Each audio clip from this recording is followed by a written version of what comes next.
What's up guys, James here, welcoming you to another review, and this time I'll be reviewing episode 2 of RWBY Volume 6.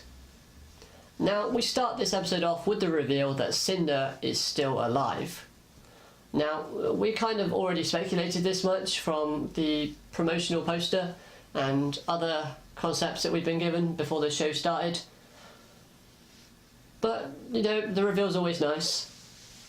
Now we're also shown the lady who appears in the intro, the scene where Torchwick's hat is shown flying by, where they're walking through a town looking place.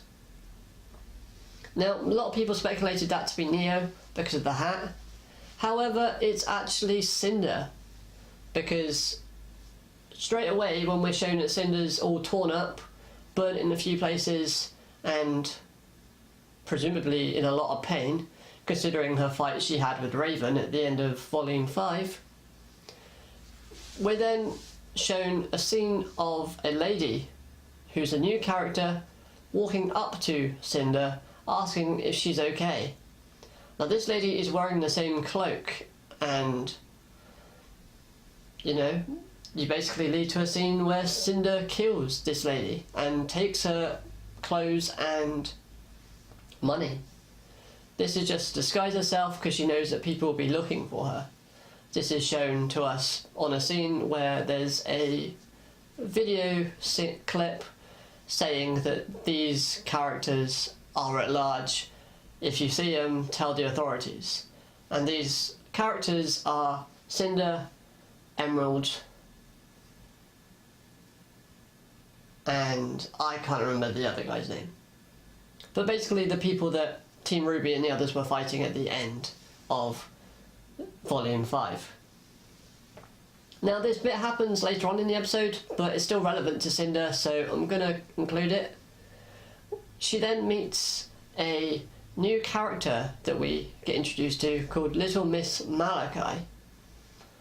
This lady's, at first she kind of scared me a little, especially her line where she says, "I used to be afraid of spiders, so do you know what I did with them?" And she replies with, "I make them work for me." So this basically sets up the fact that she's the boss of a spider organisation. So if you see a character with a spider tattoo, you know they're working for her. This is basically just like an information network, and it sets up a really nice plot point for a future episode, because Cinder pays her for information about Team RWBY and the others at the end of Volume 5. And once Cinder leaves, it's revealed that Little Miss Malachi knows where these people are, but she's holding off from telling Cinder because she wants to know who's after Cinder. So she's playing a business game, as well as helping foreshadowing something in the future, presumably. And we're told that a big fella is also looking for the same people as Salem's looking for. Cinder is looking for. So with that, we then go to the house that Team RWBY and the others were staying at before the ending of Volume 5. There's a few comedic scenes in this bit, but what this scene sets up is giving us a little bit more knowledge about the Relic of Knowledge. And what this relic can do, from what Ozpin tells us, is that it can grant the user 3 wishes every 100 years. However, we're then told that all the wishes have already been used up for this millennia. And the fact that the lamp can also change size is very convenient for both the animation department who does this series, as well as the characters themselves, so I found that quite a nice funny touch. But then, straight after that scene, we go back to the ending of episode 1, where they're all kind of picking themselves up from the snow and the train crash. And we're also told this old lady's name, and that is Maria Calavera. There's a comedic scene with her where Yang says that she's a defenseless old lady, and she says that I'm not defenseless, I'm just a little bit hard of hearing and sight, and her glasses need repairing, that's why she's hard of sight, which just leads to basically her saying, I see your point. But this scene has a very good plot development within it. It basically just shows the anger and disappointment that Team RWBY have towards Ozpin just erupt, basically. They've had enough, and they want answers, and they're not going to stop until they get it. As well as the fact is that we see this bit in the episode, we also see good character development and a moment for Oscar, which was quite surprising, but I really do like, because he's the one who's stopping Ozpin from sort of moving and taking control of his body, while RWBY has the relic of knowledge, because at this point Ozpin is just mad and furious and he just wants the relic back. He's a desperate man trying to, he's cornered basically, and he's trying to get out of it. We're then told by Oscar, who's reading Ozpin's mind, that the lamp's name is Jin. So once RWBY calls out Jin, a big genie appears. And the animation in this part is just breathtaking. And the design for Jin is also really good.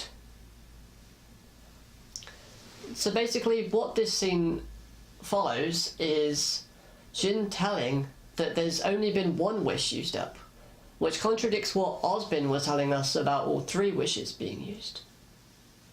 So again, another lie from Ozpin. This just further aggravates Team RWBY, and the episode basically goes as follows. RWBY asks Jin what Ozpin's been keeping secret, and a really big reveal happens. We get told that a long time ago, in a castle, lived a lady, and her name was Salem. Now, this is a human-looking character who does resemble Salem that we know a lot. So, it's quite a big shock to find out that Salem used to be human. And we get to see what she used to look like.